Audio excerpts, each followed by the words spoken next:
Hello, welcome to a new video. Today I'm going to show you how you can produce heavy Tearout dubstep like this.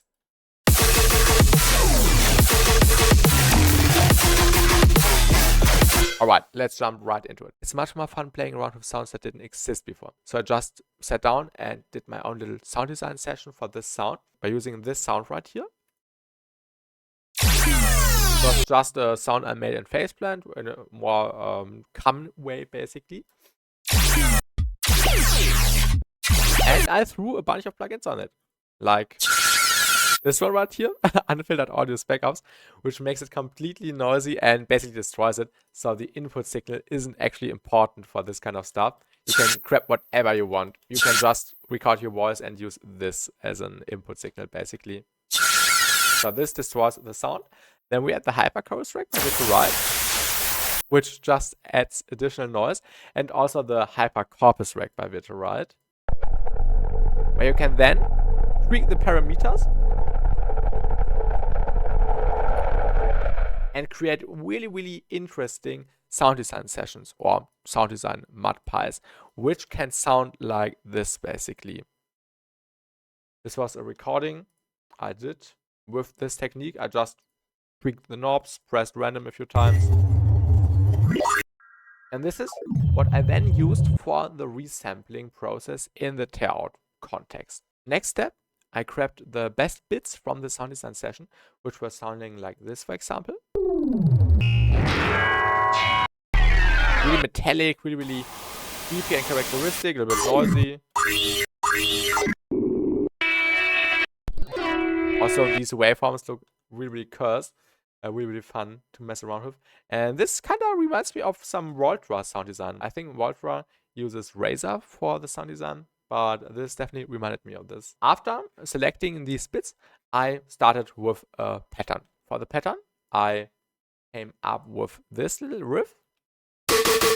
So in context, it sounded like this. And first, I just grabbed this little bit from the sound design jam, just a bit from the selected ones I did earlier. After I came up with the pattern, I did some processing because the raw sound sounds really different. Also, let me disable the group processing really quick because we don't need that right now. Without any processing on the group, it would sound like this. Just a atonal plug with a nice resonance. And as you can see here, I did a bunch of stuff. Let's quickly break down the chain, I would say. Without it actually sounded like this, really weak.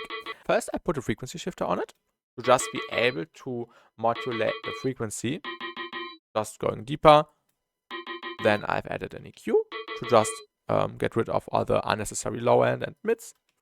Added a corpus for the metallicness, and then unfiltered audio spec-ups again, which made it more crunchy and also a little bit more distorted by using a few of these cool effects here, like the smearing, the expanding, and the freezing. And it also adds some ringing, which was really cool. Another EQ to clean it up. And then a parallel audio effect rack with tons of more processing. Let's first check the upper one. It was just a parallel reverb layer, basically, with a spectral gate to get rid of some of the noise. 100% reverb, some OTT, some EQing, some disperser, more mid and side EQing here. Also really important.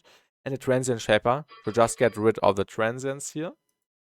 Without, it was a bit more plucky, and I didn't want that here because we did the exact opposite on the other layer, which was just the raw signal with the transient shaper on top. It does make it really plucky and beefy and punchy.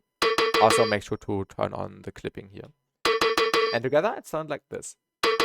Then I just added a sub bass, and we already have a gun going on basically.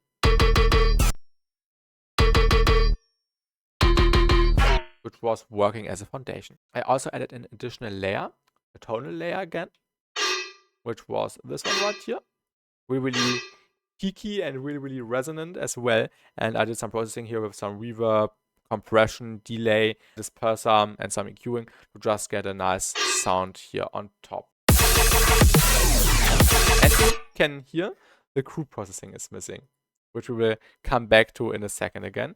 But yeah, I just want to break down the layering. Also, we have this one going on. just a background layer. Also a random sound design phrase. I just added some simple processing here, EQing, convolution, some filter table, frequency shifter, reverb, compression, all this kinds of stuff to make it nice and white. For the background, we have another sound going on, which is this one right here. This was also a random sound design gem I did. I layered it with this sound, which was the noise thing, which I showed earlier here. I just added a filter table to give it some tonality here, added some distortion and compression at the end. And for this layer, I actually didn't do much besides the group processing, which I will explain now. So let's just enable this. As you can hear, it gets really, really loud and a little bit destroyed. In combination with the sub bass, it sounds really, really gritty. And also the sound from earlier, the little gun, also goes into the same group as well. So we have some disperser going on to just smooth out the sub here. This is what the disperser on its own sounds like. And on the laser revolve wave sound like this. Some erosion to give it some more noise and texture. Then some raw distortion. And some N spectral comp light, which is insane. And now we are able to produce everything into this processing group chain, which makes our life a lot easier. Then we have a random sound here for some extra noise and crunch going on, just being frequency shifted here and there.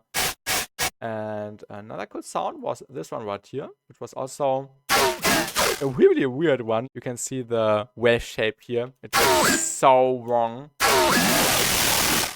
But it was a fun sound to use in this context. And I also added a bunch of processing, which I produced into the group chain again. So let's just disable everything here. First step, frequency shifter. Next step, convolver. Erosion. Then a parallel chain with some corpus on one chain and some spectral gating and delay on the other one. The corpus chain sounds like this. And the delay and spectral gate chain sounds like this.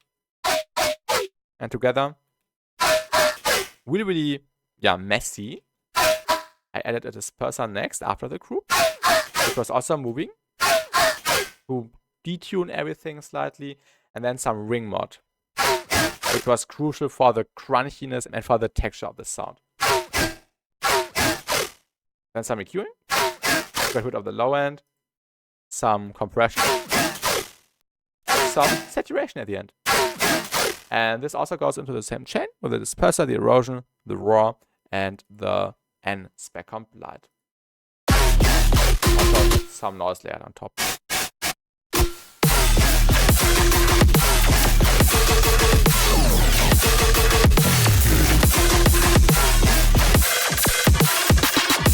And this is basically all the main sounds or all the magic which is happening here in this project. It took me like 5 hours to set up these 8 bars, but it was totally worth it, spending time on other little details, on the processing, and it was lots of fun to make these sounds, which don't sound great on their own, but weird and experimental. But it was so much fun to experiment with these weird sounds and